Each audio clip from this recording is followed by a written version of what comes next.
Good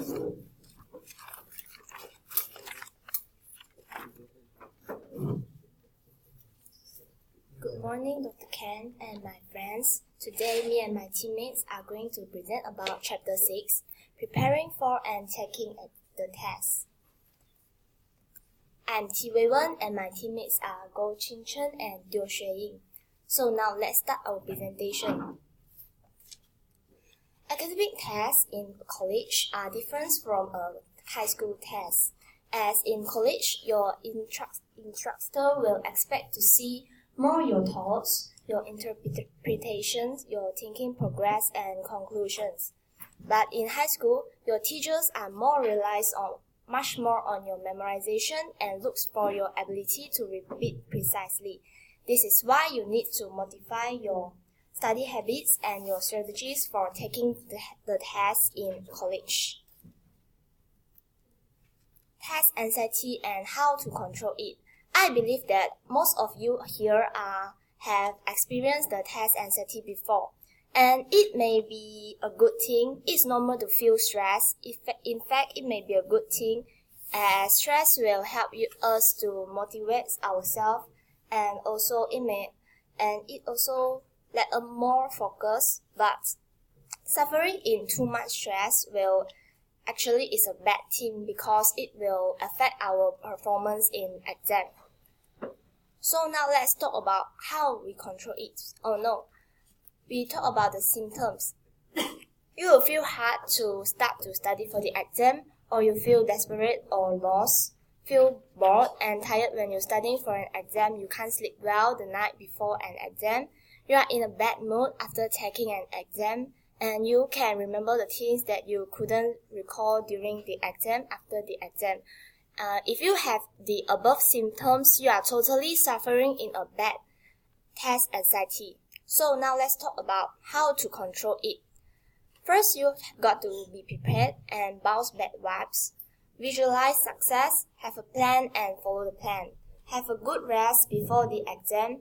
Cheer and it's all about you. First one, be prepared.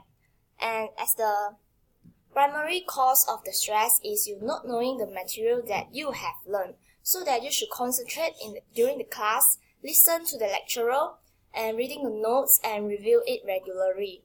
As you also should be confident going into the exam, but not overconfident. Visualize success is like you apply the law of attraction. You believe you can, then you can. You picture what it will feel like to get an A, and translate the visions into the specific, and also set a goal for yourself and work for the goal. As you reach the goal, you can reward yourself something like you desire for so long. The next one is bounce back vibes. Those negative thoughts like, I'm really stupid, I can never do this, should never be in your mind during the exam, because this will make you feel bad in a bad mood and you can't really do well. For me, if I'm in the bad mood, I will go and exercise as sweats will make me release the tension. After release the tension, I go back to work and I will take a deep breath and clear my mind before going to the work. And also I should repeat a clear affirmation to myself like, I can do this, I can answer this. And also when you are in a bad mood, allow yourself to daydream a little, like you visualize yourself in surrounding with your good friends and with pleasant moods and so on. As soon as you know that exam is around the corner, you should set a plan, you should develop a study plan, and do not burn the midnight oil, as the pleasure that you put on yourself last night will cause more stress in your mind, and then you can't really learn much the last night before the exam. Do not do the last minute work and don't make efforts at the last moment, as this will cause more anxiety. This is the example of the study plan, and you can list down the topics that you have to learn and the review time Then, this study plan should set according to your ability, that you should not set the times too long for you or the topics maybe too much for you, so that you can really stick to the plan. The next one is have a good rest before the exam.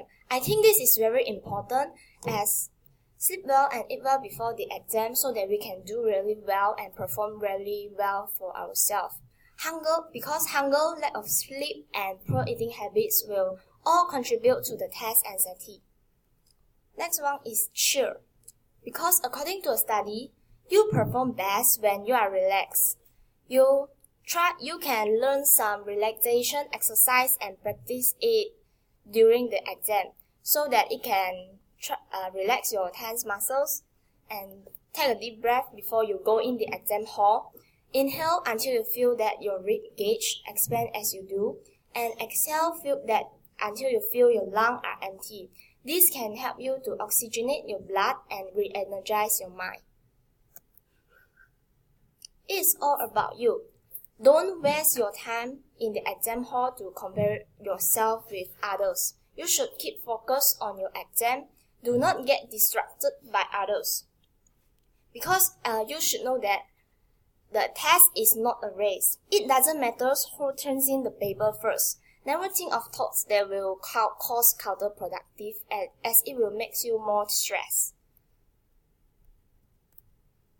The next one, studying to learn but not just for tests. I think that most of us here are just studying to test but not for learning. Effective studying is an ongoing process of reviewing course materials. And because that you actually learn something when you can readily recall it and use it. Effective studying is an important tool to combat test anxiety, and what more important is you truly master the materials and be able to apply it. We should know that studying is not something you do a few days before an exam. Studying every day. Gather your learning materials, apply or visualize, segment your knowledge. For the first one, gather your learning materials. You should merge your class notes and with your reading notes. And then, if you have questions, list down the questions to ask and pay a visit to the instructors during office hour. They will be pleased to answer your questions. The next one is apply or visualize. You should think that what this material means to you and how will you use this knowledge. Apply the knowledge that you have learned in your real life or your thoughts. Or if you can't do this, visualize that you are actually teaching someone, or you are actually use this knowledge. It will help you remember more. And segment your knowledge is like you test yourself by trying to answer your questions that you set for yourself without referring to your notes. And then pay attention to those questions that you did wrong. Find out the correct answer and do not remember the wrong answer, because you don't want the wrong answer to become your exam answer. Studying in course units is like in the end of each course units, you should use your notes or textbook to write down the summary or outline of the material. And maybe you can do the mind map, or you highlight the key points with different colors highlighters, as it will help you remember much. Remember to do the summary in your own words, as you can understand well in this way. And then reread the outline. Reread the outline as the prior unit and the later unit, so that you can link it together and understand more. Studying before the exam is very important, and you can ask yourself 3 questions. What has the instructor said about what will be included in the exam? What type of questions will be included, like maybe MCQ questions or short essay questions? If you were the instructor, what type of questions will you ask on the exam? So you should go on a review sessions, review your outlines and pay more attention to what the lecturer more emphasized in the class and memorize all the key points. And then you can also make flashcards to review it downtimes. Studying in groups will give you new perspective on course materials, help you to fill in the gaps in your notes, sharpen your critical thinking related to the subject, and being part of a group to which you are accountable will help you study consistently. Because in the group study, you will end up teaching each other, and this is the way, like the strongest way to retain new knowledge. Studying groups is a great idea as long as it is thoughtfully managed. So this is the tips to help to managing effective study groups. The first one, think small, is like you should limit your group members. 3 to 4 persons are enough because a larger group will limit each student's participation. And go for quality. Look for the students who are doing well in the course and participate more in the discussion of class, and do not make friendship a primary consideration for who should be in your group. Next one is look for complementary skills and learning cycles, as the weaknesses will be countered by other students' strengths. One student good in mathematics and one student good in English will be good. And then each other can share points and you won't miss the important points. Meet regularly. After you form the study group, you should agree to a regular meeting schedule and stick to it. Define an agenda and objective, as the group members can maybe quiz each other or define the questions that you guys want to ask the instructors. The next one is assign follow-up work. If any works that need to be done by meeting, make sure that your members knows what they have to do and they agree to do. Rotate the role of discussions leader. This is very important as this will make the members in the group feel like they are equally. And then they are also ensure the participation of all the group members in the study group. More tips to success. Schedule a consistent study review time for each course at least once a week, so that you should allocate your time like for assignment, study, or exercise. And then get yourself in the right space. You should study in a quiet, well-lit space and also with a comfortable chair with good support. So the library will be your first option to study. Minimize distraction. Turn off your cell phone when you're going to study and get away from the internet, the television, your friends, your roommates and family that will make you distract. And remember that multitasking and studying cannot be mixed always.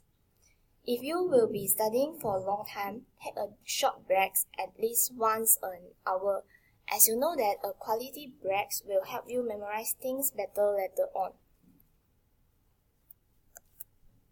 So here's come to an Q&A sessions. You can't perform well if you are facing test anxiety. The answer is true. Next one, what are the things that college instructors expect to see in an academic exam? Thoughts, interpretation, thinking progress, and conclusion. Next one is, what is an ongoing process of reviewing course material? The answer is C, effective studying. So next, I will pass to Xue Ying to continue our presentation.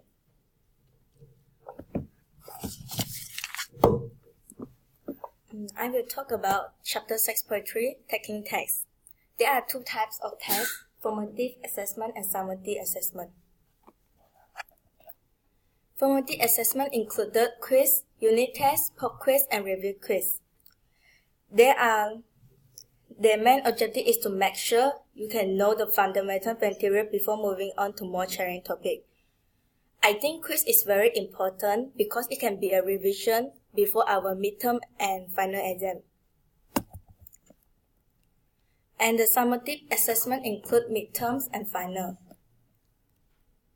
There are some various categories based on how they can deliver. The first one is paper test. Paper test is the most common type in our test. It's usually used for in-class tests. We can write our answer on the test pages or in a separate test bullet. And our writing need to be tidy because the instructor need to read dozens of the answer, and they have not too much time to figure out our hieroglyphic, arrows, and cross out. And the second is open book text.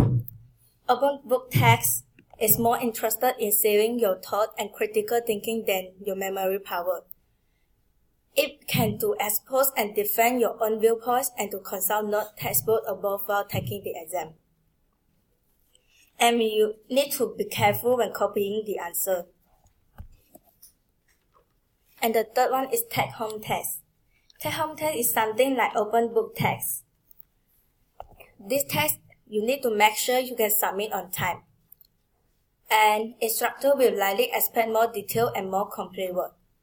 We have not under a strict time limit because we have to access to reference materials. We need to be clear about the due date and find out if instructor allows or expect us to collaborate with classmates because group discussion is very important to us. Online test. Online test is the most commonly used for formative assessment. It can be computer graded, providing fast feedback to the student. And it also can allow the instructor to grade hundreds of exams easily. We also need to be sure we can understand the testing software. And the electronic test in the classroom. Now electronic becoming more common in our college, and the most common example is the virus clip that we use in our lecture class. And it always allows for only true or false and multiple choice question. It's rarely used for summative assessment.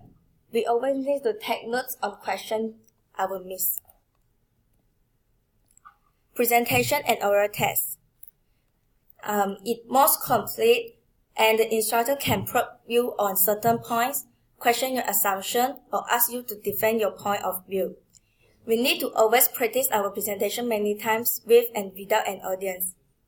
And we also need to have a clear and concise point of view and keep to be a lot of time. Each have the same strategies in oral exam. And they have 10 tips for taking tests. Read as much as you can and try to foresee the question likely to be on the test. Don't be tempted to stay up late cramming and get some exercise and watch what you eat.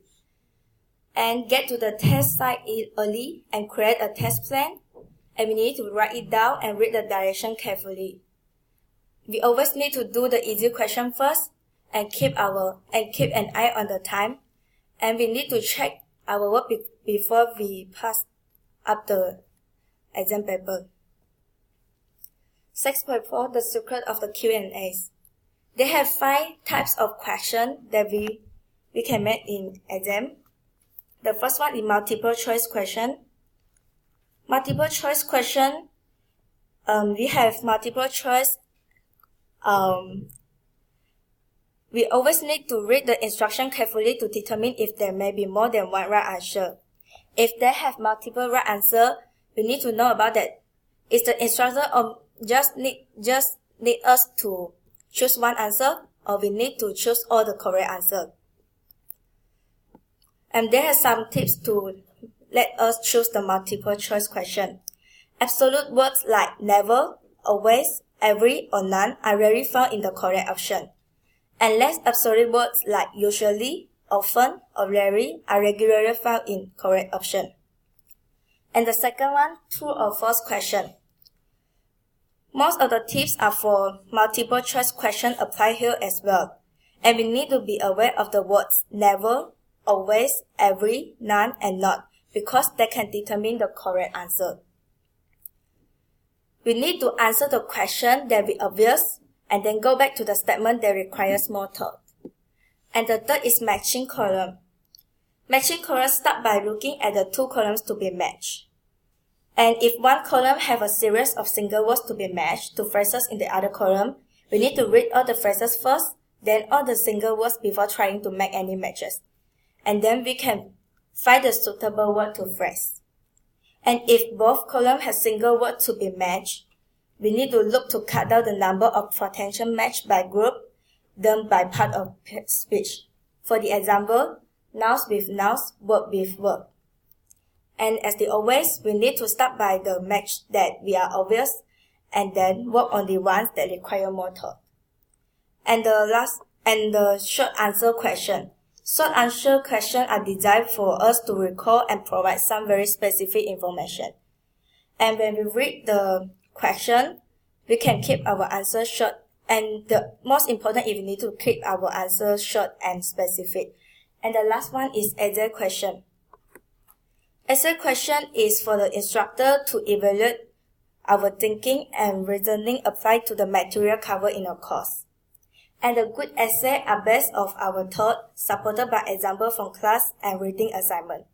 We need to be careful in planning, and we need to read the question carefully and underline or circle keywords.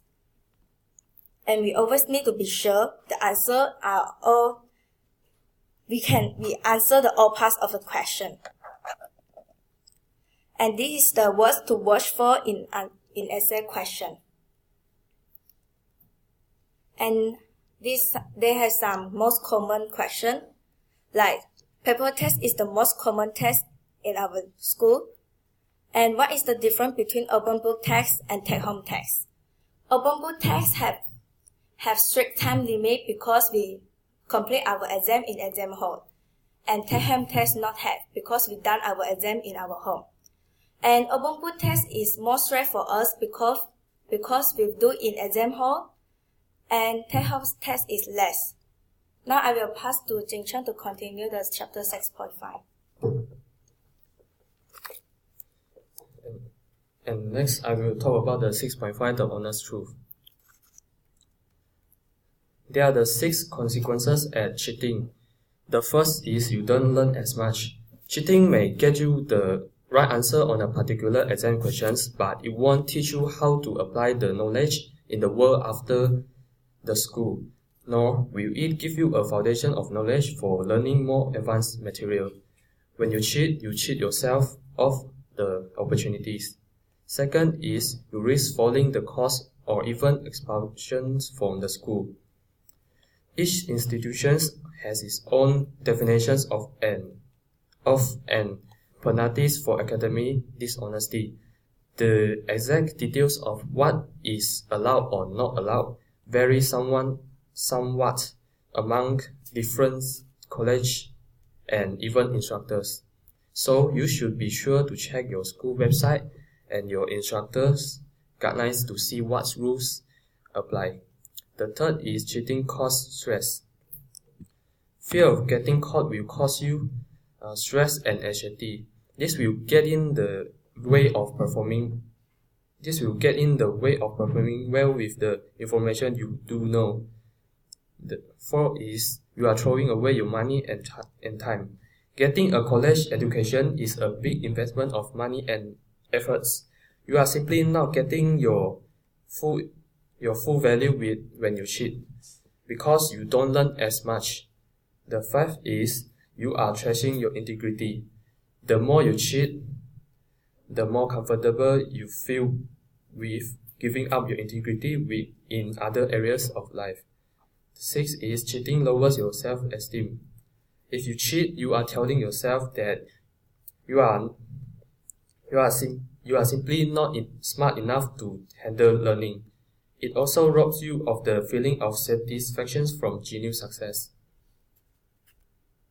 Next, I will talk about the example of academic dishonesty. The first is cheating. Using unauthorized notes, study aids, or information on an examinations, authoring a graded work after it has been returned, then submitting the work for regrading, and many more. The second is plagiarism, submitting material that in part or whole is not entirely one's own work without attributing those same portions to their correct source. Third is fabrications, presenting data that were not graded in accordance with standard guidelines, defining the appropriate methods for collecting or generating data and failing to include an accurate account of the method by which the data were gathered or collected. Fourth is aiding and abetting academic dishonesty, providing material information or other assistance to another person with knowledge that such aid could be used in any of the violations stated above. The fifth is falsifications of records and official documents, altering documents affecting academic records, forging signatures of authorizations, or falsifying information on an official academic documents. Next is the 6.6 part, using test result. So far, we have focused on how to study for and take tests effectively. In these sections, we will discuss how to use test results to their greatest benefits. They are the 3 steps preparing for learning. And the first is evaluating your test result. The second is correcting your mistake. The third is integrating your test into your study guide. First, evaluating your test result. These are the several types of exam errors and how to correct them. You can make it to a table and analyze it. Based on your analysis of your test, identify the kind of the corrective step you should take to improve your learning and test performance. Implement those steps as you begin your preparation for your next class. The second is correcting your mistakes. For multiple choice questions, you can write out the answer stem with the correct answer to form a single correct sentence.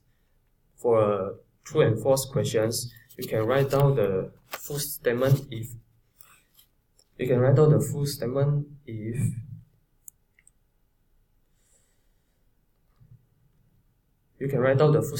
and reword it in such a way that is true, then write the new statement.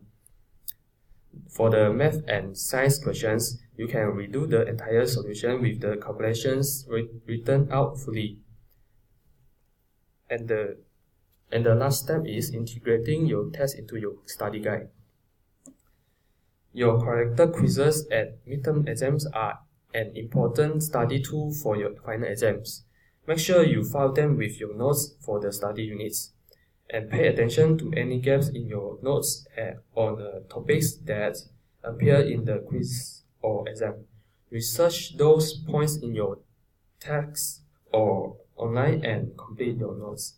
And last is review your exam throughout the term to be sure you cement the course material into your memory. So this is a part of the Q&A sections. The first question is, what is the key to completing test HNT? The answer is try to reduce stressor to a manageable level rather than try to eliminate them totally. The second question is, what should you do when you evaluating your test performance? The answer is, identify the types of mistakes you commonly make and formulate plans to prevent this mistake in future assessment. And our conclusion is, don't stress, do your best, forget the rest, and work hard in silence, let success make the noise. And this is the end of our presentations. And we hope everyone can do well in the exams. Thank you.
Comments on the student presentation.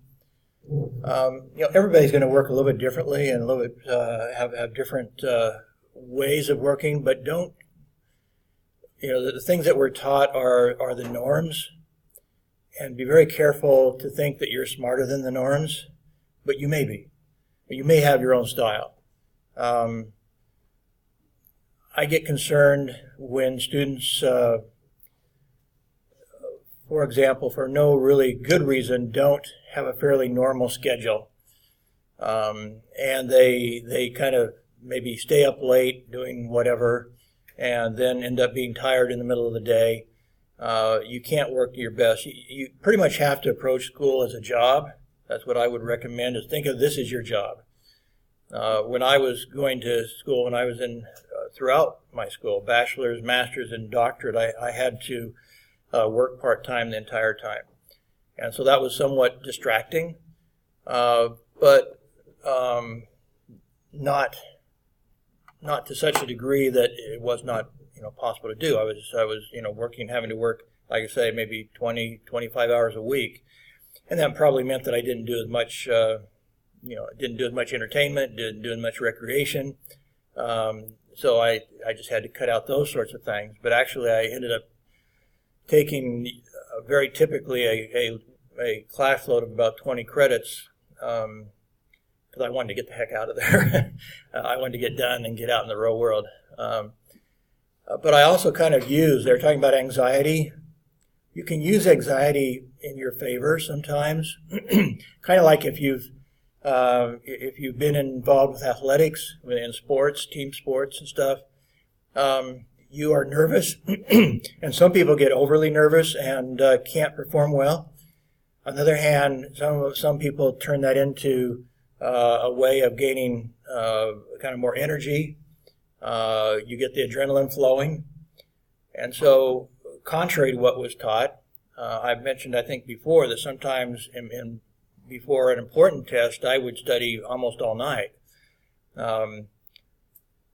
Because, frankly, a lot of the tests at universities are memory-oriented, memory-based, and they're short-term memory-based. And the truth is, I don't like memory-based exams. I have to have them sometimes for a variety of reasons. Mostly, I consider them for motivation.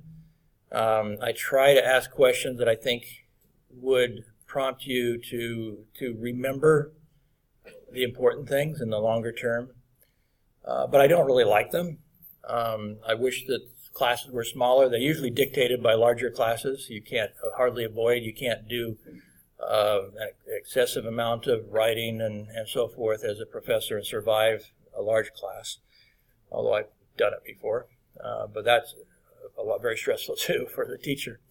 But basically, when I felt compelled to study most of the night, it was at an adrenaline rush, basically. And that's kind of self-induced also. It's kind of your self-expectation that I expected to do very well on exams. And I was afraid that I would not do well on the exams. That led to adrenaline, pushing me to be able to study most of the night and go in with with as much short-term memory as I could. Not the best way of learning, I totally agree. But if that's what the institution demands, is that you develop your short-term memory, then you have to recognize, this is short-term memory stuff. And so the shorter the term you have to remember something, the better, because it's not something that's maybe going to stick with you in the long term, and you recognize that. And that, like I say, is very frequent. That's maybe makes up the majority of our exams in a university, which I don't approve of, but that's the way it is. I would much rather that universities had very practical assessments, and I would radically, if I were czar of universities, I would totally change them altogether. There's one school of thought where basically you should get an A or B or keep studying, basically. And nothing is acceptable below a B, and everything is more hands-on and practically oriented. and you're expected to develop the skills and the understandings more than anything else. And your evaluation is fairly simple because you're only evaluating. You have to reach these top tiers, because if you don't reach the top tiers, you just don't know the material. Therefore, you shouldn't be going on. You should stay until you get done. That also would depend probably using more computer-based instruction and so forth to be able to actually do that in the practical world, flip the classroom, so to speak. But anyway, that's just how things are. You have to deal with them. So I very much dealt with the fact that I knew I was dealing with a lot of short-term memory junk that was probably I was not going to remember for long term. I didn't expect to. I didn't feel like I needed to. So I just worked on the short-term memory. If that meant staying up late at night, I did. But then most of the time, I would get a very good night's sleep. And I kept a very regular schedule as much as my work allowed me to. There were times when I had to get up at 4 a.m. to go to work, or I had to work almost basically all night in some cases. And then I had to grab a couple hours sleep. That's not the ideal situation, obviously. But that's you deal with reality. And you do it what you have to do. So, you kind of do find your own way of doing it. I think I mentioned before in one of my exams when I was really freaked out and really felt a lot of adrenaline. I had my 4x6 inch cards all written out, everything I thought they could possibly ask me. It was renowned as the most difficult course in all of the master's program. And I was going in there scared to death because of that. And so, like I said, I'd written everything out in 4x6 cards, and then I was staying up all night going through them and over and over and over again. And that was a class where I kind of blew everybody's minds, not because I expected to. I expected it to be very challenging and just hoping to get a decent grade. But out of 171 points, I had 169, and the next highest score in the class was 126.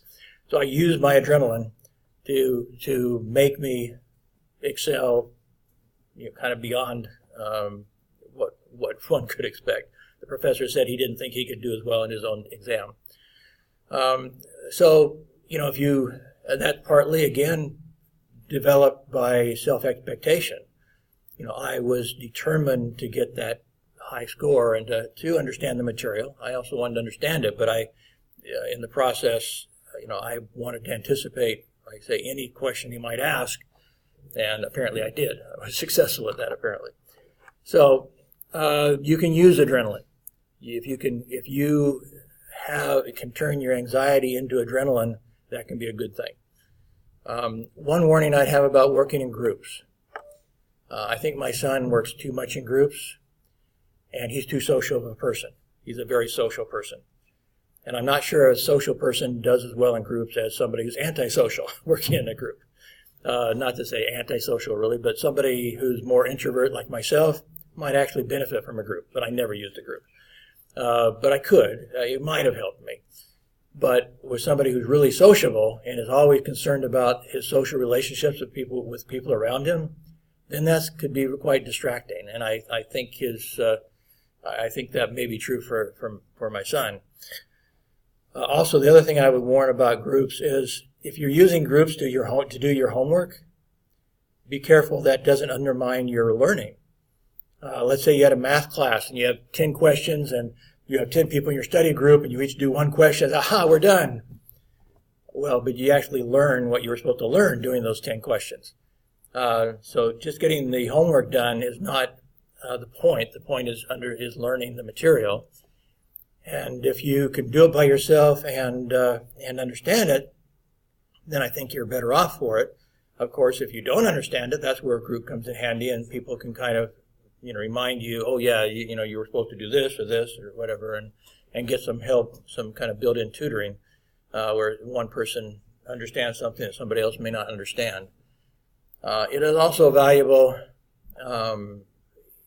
with students whose English is a second or third language, definitely, because then it's maybe a matter of what, not your understanding of math per se, but the understanding of the vocabulary, the understanding of what the teacher said, because you can't quite understand and somebody else in the team and somebody else in the group might be able to understand. That makes that valuable to work with groups for that purpose. So use them if they're of value to you, but be careful. Don't use them as a crutch. Don't use them as a shortcut to learning, because you can't shortcut. Learning isn't a shortcut. There aren't any ways of shortcutting your learning.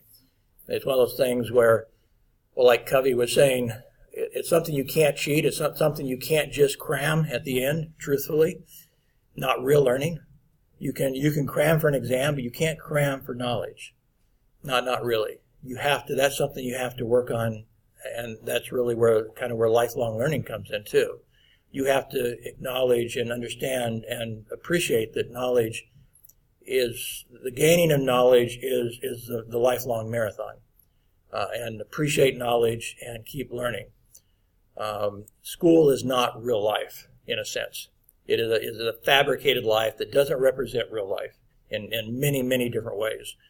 It sets up almost a false scenario that makes you think. Well, for example, if you get straight A's, that makes you think you're smart. That doesn't mean it's going to translate into the real world. Just because you have a good short-term memory is almost of no value in the real world. Almost no value. And so even though I worked in my short-term memory, I knew that had very little value in my whole life. That was only just getting through school. So I developed my short-term memory for school, and I even at the same time I recognized short-term memory is almost no use in life at all, except for school. So that was one thing that makes school kind of a fabricated scenario, an unrealistic scenario that is not like the real world. Which is why one of the main reasons why I would totally radically change school. If it doesn't represent the real world, then I think it has negative aspects because of that. The more like the real world it is, the better. You can make it more like the real world yourselves. I was talking about schedule. Try to keep a schedule. Try to go to bed at a normal day. Go to bed at a reasonable time. Get up at a reasonable time, like you would if you were going to a job. Treat it like a job. And that sort of approach is good for your real life. Is learning how to deal with life on an ongoing basis and schedule it accordingly. But also real life. As a newspaper man, I frequently had to work all night. That's also part of real life. Sometimes, and I would get that adrenaline rush then too. And so I would work all night and maybe collapse. In fact, when I bought my first newspaper, it was just a very simple building that we had the newspaper in, a concrete floor, and there were some mice running around the concrete floor. So not a lot, but still, I would work sometimes till about 6 in the morning, and I would have to go to take my newspaper to the press about 8 o'clock or something. And so I would literally just lay down on top of my desk and sleep for an hour or so on top of my desk, and then wake up and go back at it again. It was a very, very small staff, me and a part-time bookkeeper and a part-time receptionist. And so I had to, I was the bottom line. I had to, the success of that newspaper was totally dependent on me. And my survival, so to speak, economically was dependent on me and what I could do with that newspaper. So, at least once a week I had an all-nighter where the adrenaline would start flowing. I'd be working most of the night to get that newspaper out and get it to press. It was a weekly newspaper. So, thus, my school life in some ways did replicate my real life. There were times when I had to work all night. There were times when I was trying to get plenty of sleep and get my health and energy up to where I could go through the whole thing again the next week and work all night again on the Tuesday night, I think it was. Every Tuesday night it was an all-nighter. And I had to, and also then, as soon as I could get the newspaper out, take some time off to collapse, so to speak, and totally, take some time off to sleep and re-energize. So, real life and school in that sense can be similar. make sure you get a good rest most of the time. If you need to put in extra effort, hopefully you'll kind of get that extra rush and be able to handle it, once every week or two or something. If you have to do it, you have to do it. That's my perspective. I did it in the real world. I did it in the university. Okay.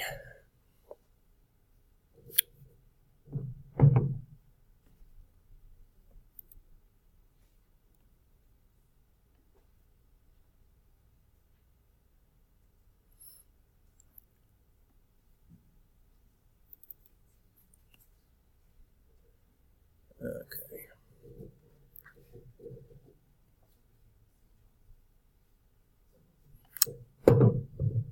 I forgot this one is in Facebook, so I have to have Facebook opened up. So let me go there.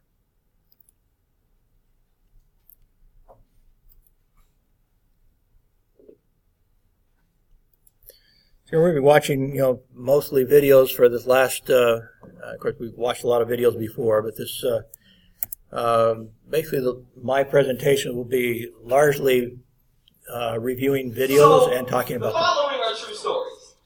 May 26, 2003, Aaron Ralston was hiking. A boulder fell on his right hand. He waited 4 days. If you can follow through, hopefully you could keep up with the text if you couldn't totally understand his words, but we should appreciate what we do have. Most of us are pretty lucky. I thank God every day for the blessings I have in life. Complications, yeah, there are stupid complications. Life is a trial lots of times. I think I told you I had eye surgery in Kazakhstan, and if you're going to have eye surgery, don't go to Kazakhstan to have eye surgery. So I'm blind in my left eye. Not doing great in my right eye. Don't hear that well either. It's heck growing old. But hey, I'm lucky. I know that. I know a lot of people that are far worse off. And I think we do sometimes, it's good to sit back or step back and say, our problems are really pretty small compared to those of most people. That you look around the world, the dangers a lot of people live in, the suppression a lot of people live in, the lack of resources a lot of people have. I don't think it's fair. Not that I really want to take my full share of the burdens, but we, again, should recognize what we do have and appreciate it.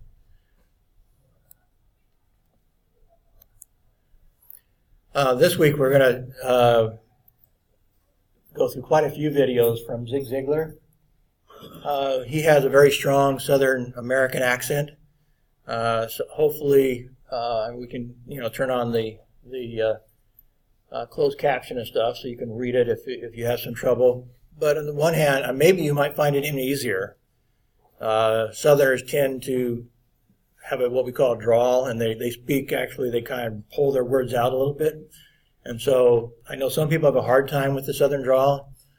But on the other hand, once you kind of catch on to the accent, they're actually speaking slower. And so it may be okay. So here in class, we'll watch a few of these and talk about them as we watch them. Watched that one before. You should have anyway. But I thought, as we're studying Zig Ziglar a little bit, that's a good one to watch again, to think about again, because it goes back to the original question I asked when we started this course, and what is success to you? And only you can answer that. I look at my brother and see his great financial success, but he's much more than just financially successful. He's a good person. He donates a lot to charity. He works a lot personally in charity. He has a ranch that he loves, that he goes up and works with his wife on, that they just mostly they lease it out for graze land for cows, and so he doesn't really have responsibilities for that. So he mostly goes up there because he loves it, up in the foothills of the Blue Mountains where it's located. He's, there's lots and lots that I admire about him, and there's lots and lots that he tells me how much he admires me, because I travel the world and I write books and I get a chance to do a lot of things that he's never been able to do. He's got money. I don't particularly have very much, but I love, I enjoy my life.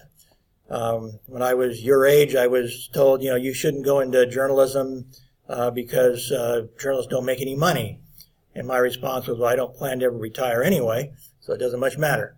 And that's kind of my, perspective in life, is perhaps I'm too much of a workaholic, but I enjoy my work and I enjoy my activities, and I don't have any particularly good reason to retire ever.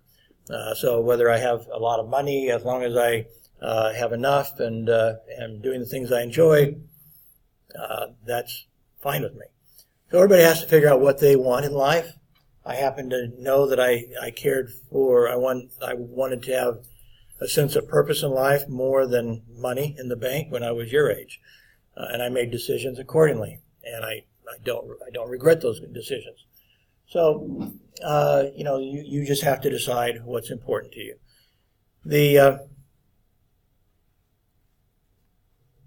Let's go on to the next one.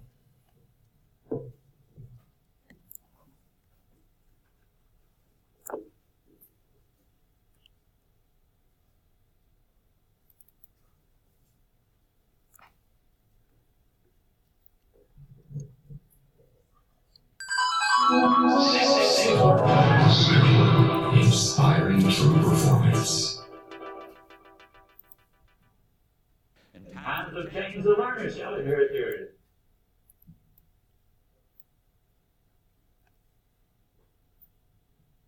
Oops, I guess that was starting in the front. Okay, let me try that again. First time in that category that ever reached the bestseller stage. Now, what happened was very important.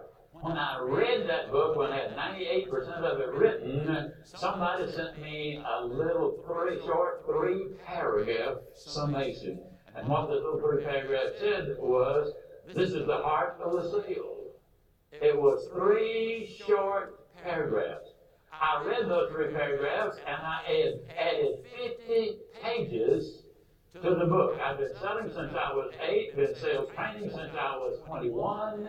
I knew a lot about sales. The new information revolutionized a whole lot of things. Keep on growing. It helps a whole lot of people. When you talk about relationships, Harvard Business Class in 1949, almost a little over 49% of all of the graduates, a study was done on them, and this class of 1949, 49% of them were at least vice presidents in major corporations. Actually, the message of that video is pretty similar to part of what was taught by our student group today, which is if you're prepared, you're not stressed. There is that fine line, as I mentioned, between stress and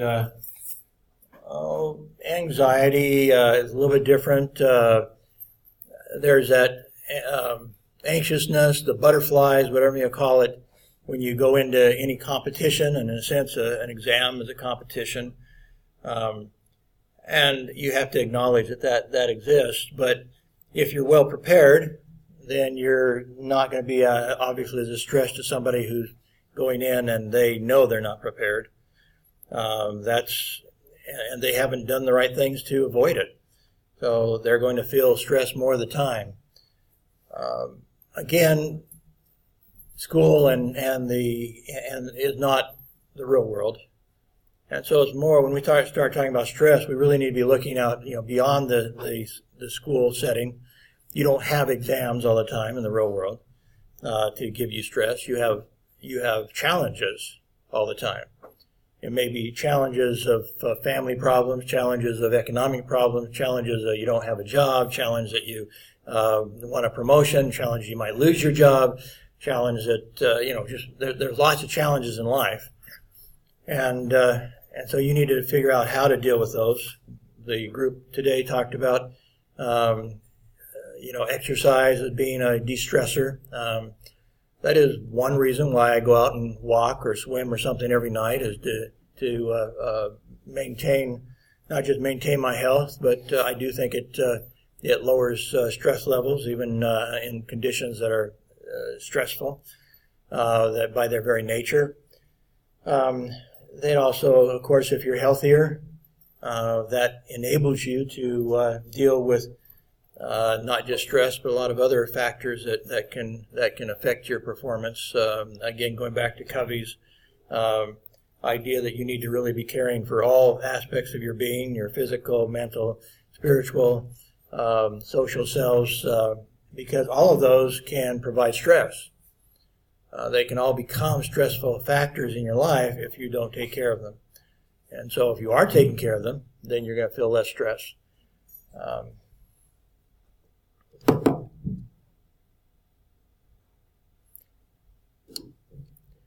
I'm going to jump down to the goal setting. We've got 3 videos here on goal setting. They're all short, but we'll take each one at a time and talk about his perspective on goal setting, which is probably the most important part of this series of videos.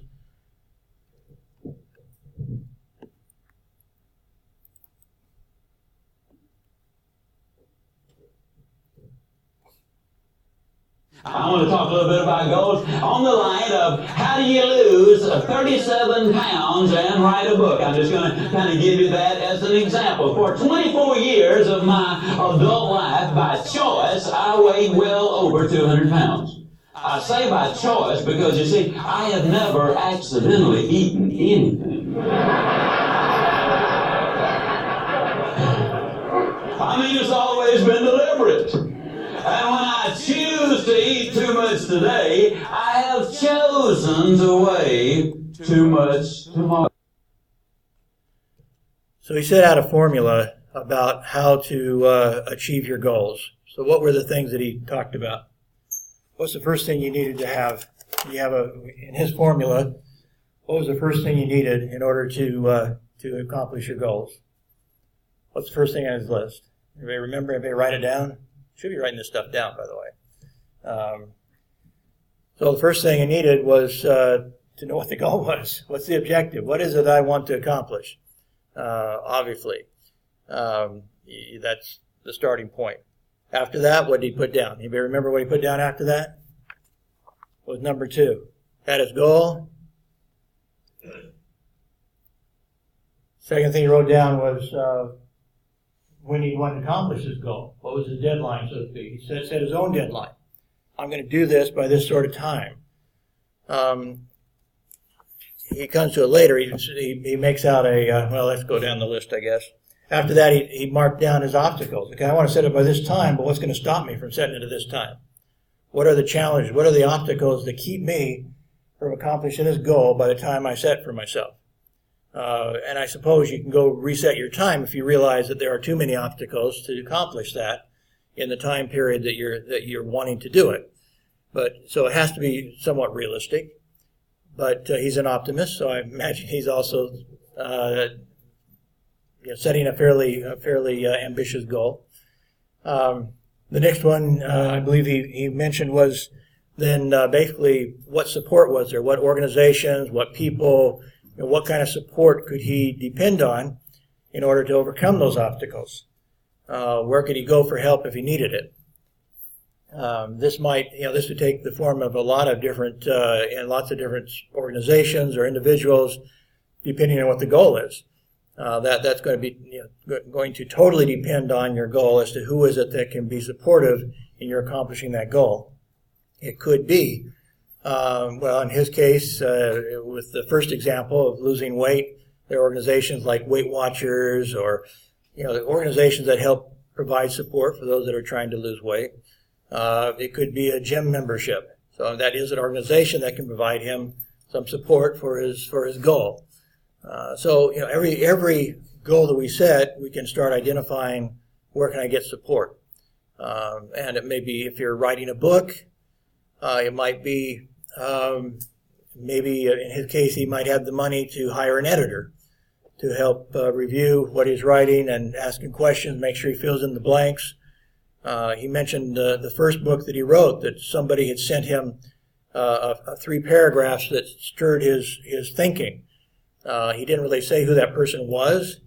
it sounded like maybe somebody who was reviewing his book. Well, when you're doing something like writing a book, one of the things they suggest is sending it to people and asking for them to read it and give you feedback. And so maybe that was the sort of thing that he was doing. That was his support at that goal, was he had some people that were reading his material, and this person sent him 3 paragraphs for which he ended up adding an extra, I think he said 100 pages or something, a whole bunch of pages, because it inspired him, made him recognize there was something there that could be developed that was important to his book. And like I said, he mentioned his book became the top seller in the area of sales, is what his first book was about, and how to become a good salesperson. And so obviously it was successful, 40 languages or whatever he was talking about. So he needed some support. He got that support, and it inspired and helped him accomplish his goal, which was both ambitious, but and that ended up being giving him lots of these opportunities that he has had in life. Obviously. So, again, going back to Covey, by the way, where would that book fall in his quadrants of time management? That was almost certainly in the second quadrant. Second quadrant being important to his life, but not urgent. Nobody said he had to write the book. And so that's a second quadrant goal that can change your life, but only you can make it urgent. Only you, kind of by setting your time, in essence by setting your time, when do I want to accomplish this, creating a plan, which is one of his the later things in his list. You create the plan, you create the steps you need to take to accomplish it, you put the timetable on it, and now you make it urgent. So in a sense, you have changed it to the first quadrant in that time matrix. Now it's important and urgent, because you said it's important and urgent. So you're the one that can kind of emotionally, I don't know if that's the right word in this case, but there's something in us that we, in our priorities of life, we ourselves are always attentive to those things that are urgent. Somebody's saying, we've got to do this, we've got to do that, you have to do this, you have to do that. And sometimes those things are not important. And as I've said in the past, sometimes I ignore those things quite a bit. Because I'm doing other things that I think are more important. And so I do try to organize my life by what's important, not by what somebody tells me they think is important. And that's sometimes can be quite different. What is really important, what's important to you, and what's important to other people are not always the same thing. And so you have to figure out how to deal with that. But kind of emotionally or whatever, attitudinally, you can move something from the second quadrant that is important. You know that it's important, but nobody else is saying that it's urgent. But you yourself can, with your planning and with a conscious effort, move something from important and not urgent over into the important and urgent. You make it urgent. You're the one telling you this is urgent. I have to do this. That's very hard for many of us to do, by the way. But it can be done. And the more you plan it out, the more that you figure out the time schedule, the more you put it into your calendar, things like that, the more it becomes in your conscious self something that's urgent, along with being important. And so you can put it there. Nobody else is going to put it there. You can put it there. Maybe you can elicit somebody else's help in putting it there, by the way. That's another element of it. Partly, for example, let's say you do have some people that are going to do some editing and stuff for you. And so you know that you have to, I'm writing this book, I need to send the first chapter to these people to get their review by the end of the week or whatever. Well, now that you've set that, now you've made a schedule on your calendar that you have to meet in order to satisfy your commitment to somebody else. Now that's a little bit easier to consider urgent because now it's on somebody else's calendar. It's not just on your calendar, it's on somebody else's calendar. Now they're telling you have to get it done by this time frame. By the way, in setting time frames, I think it's really, really important not just to set a time frame for the end result, but that you set what I would call stepping stone goals and set times for the smaller goals reaching the end goal. Because that end goal is huge. If you're doing something really big and really important, it's huge. This is a multi-year task, perhaps. And if you only look at the end goal, it can seem insurmountable. The challenges between here and there can seem insurmountable.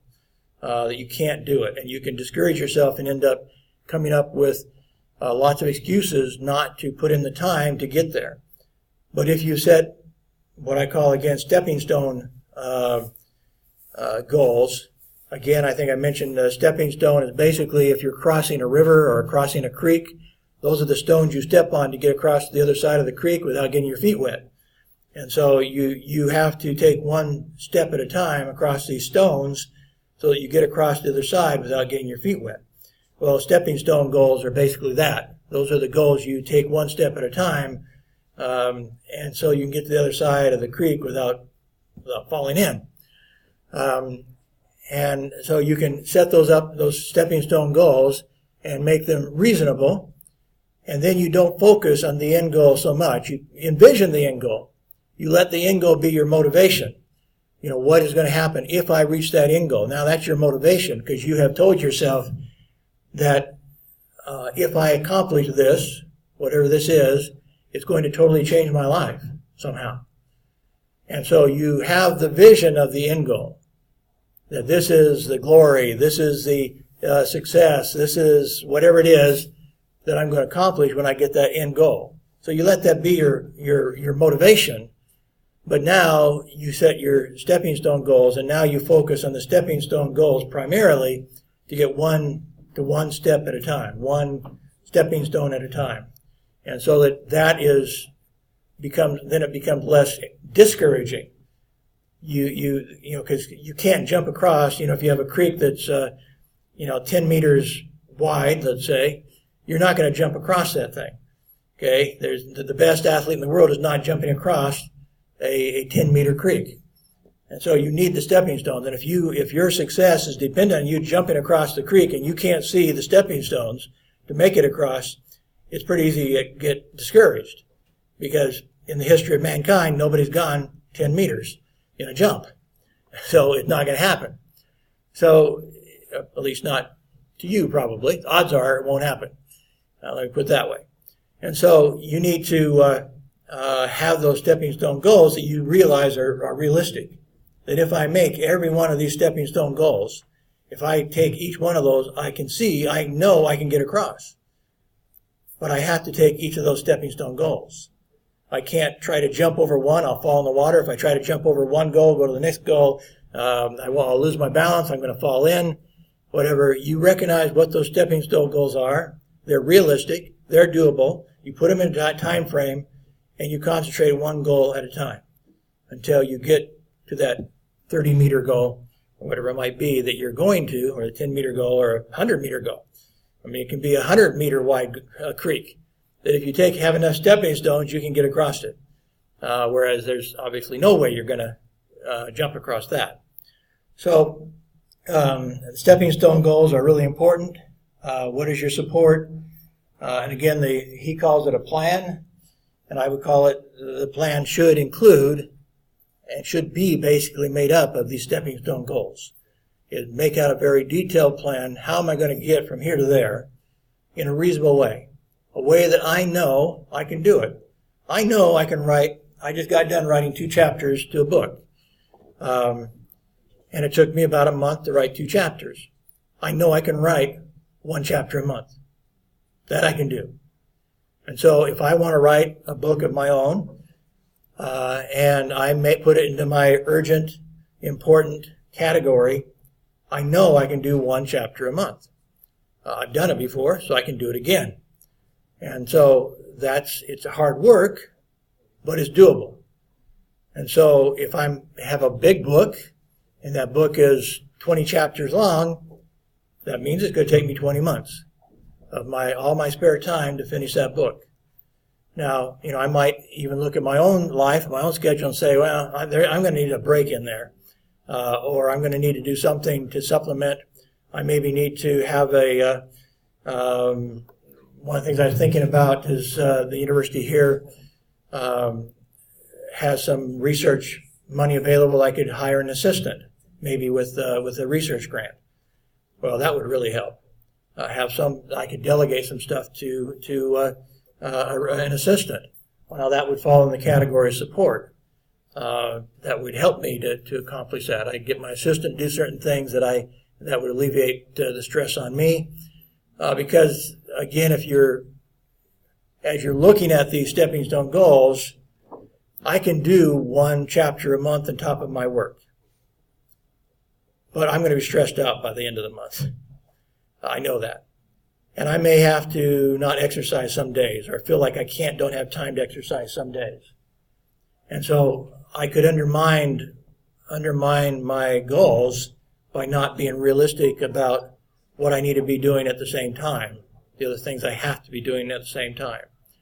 So, I may back off and I say, I'm going to take the longer term view on this. I'm going to do one every 6 weeks, one every 2 months. Whatever you can realistically set it at. There's a book, I may have mentioned this before, but anyway, there's a book, something about what you can do in 15 minutes a day. And it just goes through and it has a whole book, just a list of like thousands of things in this book that you could accomplish if all you did was dedicate 15 minutes a day to it. And it's quite amazing. The languages you could learn, the degrees you could earn, the things that, whatever, the talents you could develop, if you just would devote 15 minutes a day to it. Now, some of those goals are big enough that in 15 minutes a day, it might take you 10 years to do something. One of the comments says, well, I can't do that. Take me 10 years. I'll be 50 years old then, if I were that young.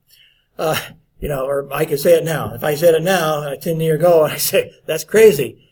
I'd be 78 years old then, basically. And the answer is, how old will you be in 10 years if you don't set that goal? If you don't do that? Well, you're still going to be 78 years old, you idiot. So go ahead and do something. So don't sit there and worry about how old you are, just do it. So today, for example, I bought 10 years worth of internet. Spent a bunch of money on it.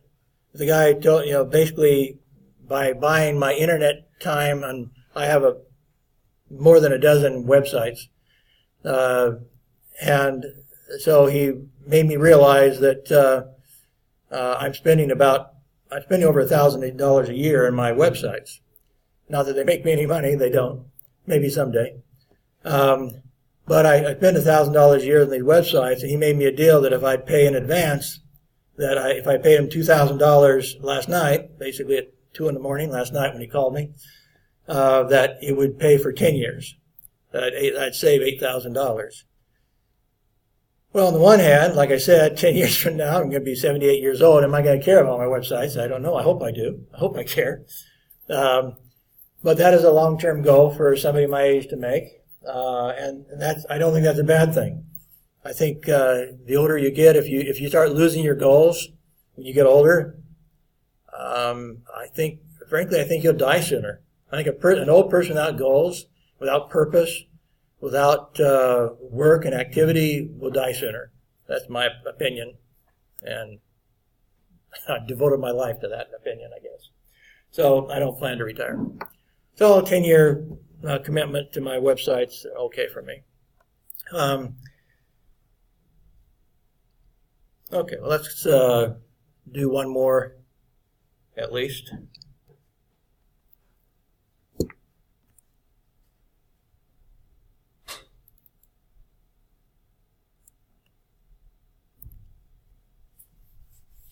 I was raised in a little town in Yazoo City, Mississippi.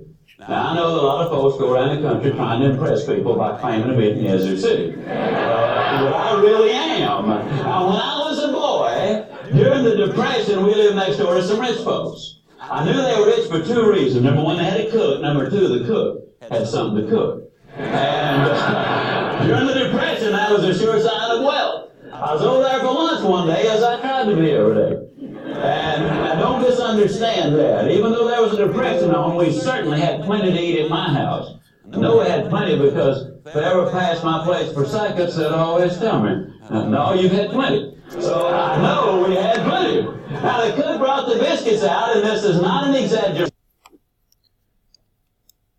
You mentioned that was pretty simple. He did start talking really fast there, hard for me to keep up. But coming up with all the excuses that people make for not doing what they said they're going to do. And all the reasons not to accomplish the goals they set, basically. And all he's saying is, you don't let anything stop you. Once you set those goals, once you set again, these are probably talking about the stepping stone goals primarily at this point. Once you set those stepping stone goals, you keep those as if your life depended on it. You make sure those are urgent in your life. You know they're no longer important and not urgent. You have now made them urgent. And you have made a commitment that you're going to do those stepping stone goals no matter what. Just do it, as he was saying, or just like Nike would say, just do it. You have the goals. You know what you need to do. If those are reasonable goals, then just do it. And there are no more excuses for it. Now, so first off, your preparation, again, setting those goals, determining what you have to do to get from here across that creek, or whatever goal you have. You set it up. You force yourself to try to look at it realistically. Consider all your sharpen the saw sort of goals that you need to fit in there, so you're not killing yourself. And making your timeline accordingly. I'm going to fit in time for my family. Yes, I'm going to do that. I'm going to fit in time for my relaxation. Yeah, I'm going to do that. But you set your goals then, your stepping stone goals, with those things into consideration. And how much time do I need in order to write that chapter? What days would be best for me to work on it? Am I going to work on it every Saturday? Am I going to work at it at a certain time? Maybe I come home from work and maybe I set my time for nighttime from 8 until 11. I'm going to be focused on my chapter, or 9 to midnight or something. A number of the high achievers that we listen to, have talked about that if you have this sort of goal, that frequently the excuse is, I need to spend time with my family, and you do, if you have a family. But you come home, you spend those 2 hours with your family, make them as meaningful as possible, and then you still have, you'd find 3 hours in the evening instead of watching TV or whatever. You come up with the goals, and maybe like Clayton Christensen, if you remember back to his discussing his book on what do you call it, how to measure life, or whatever it is. Part of his story was here he is, a very highly esteemed person. Just got I think at that point got his master's degree from Harvard. And he gets his first job with a really highly esteemed consulting firm. And his boss comes in and says, okay, now we need to come in on Saturday to accomplish this goal as our business. And his response was, I'm sorry, I don't work Saturdays. Well, how about Sunday? I don't work Sunday. Those are my days for my family and for my church, for my community. I will work as much as you want me to on Monday through Friday. So he set his position early in his life that he was not going to overlook his family. So again, you do put those into your schedule. And he worked as effectively as anybody I can imagine during the time that he committed to his work. And he spent quality time, as much as I can imagine, with his family and with his church, community efforts, and so forth on those other days. So it is part of your realistic planning is, how do I spend time with my family? How do I spend time with recreation? How do I accomplish these other goals and get to this big goal that I'm looking for? I'm going to skip over the other ones. You'll be watching. You may have to rewatch these ones too if you haven't been taking notes, because these are all end up in your quiz. But I think maybe just end up with this 4-minute one real quick here. about more or less kind of accomplishing your goals, I guess.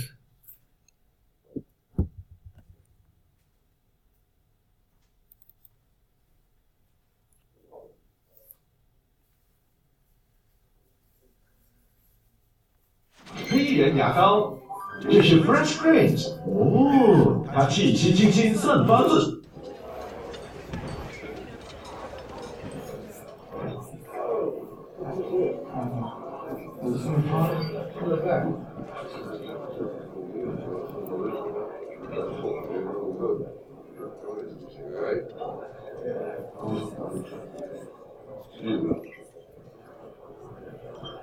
How you doing? Let's come back. Can I talk with you? Sure. Outside?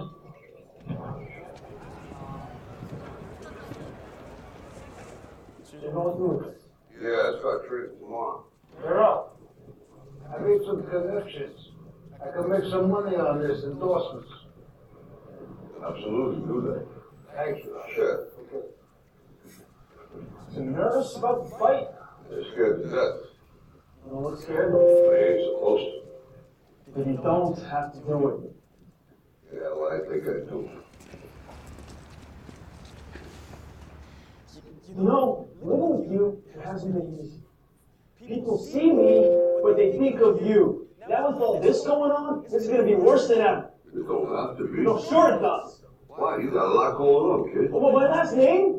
That's the reason I got a decent job. That's the reason why people deal with me in the first place. Now I start to get a little ahead. I start to get a little something for myself. And this happened. Now I'm asking you as a favor not to go through with this, okay? This is only going to end up bad for you. It's going to end up bad for me. You think I'm hurting you? Yeah, in a way you are. It's the last thing I ever wanted to do. I know that's not what you want to do, but that's just the way that it is. Don't you care what people think? Doesn't it bother you that people are making you out to be a joke and that I'm going to be included in that? Do you think that's right? Do you?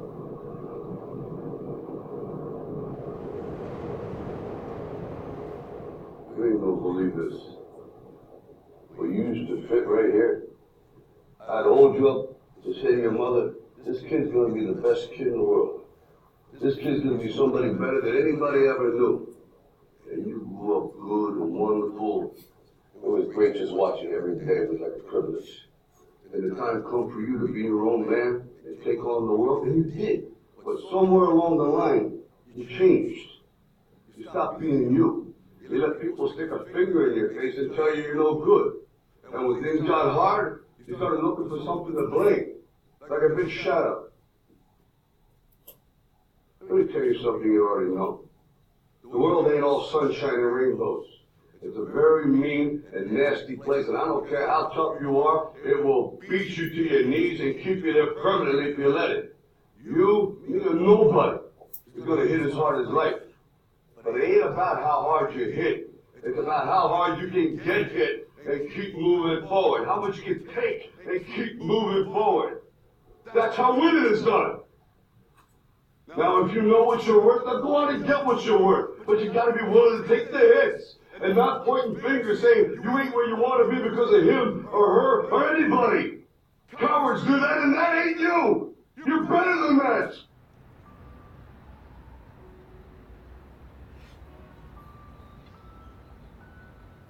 I'm always going to love you no matter what. No matter what happens. You're my son, you're my blood. You're the best thing in my life. But until you start believing in yourself, you can have a life.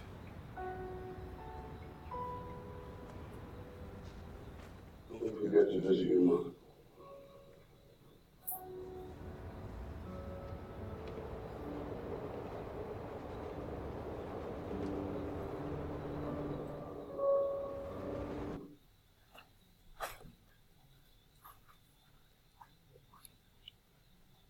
Have a life. Believe in yourselves. I think hopefully... First and exclusive. Where there is light, there is shadow.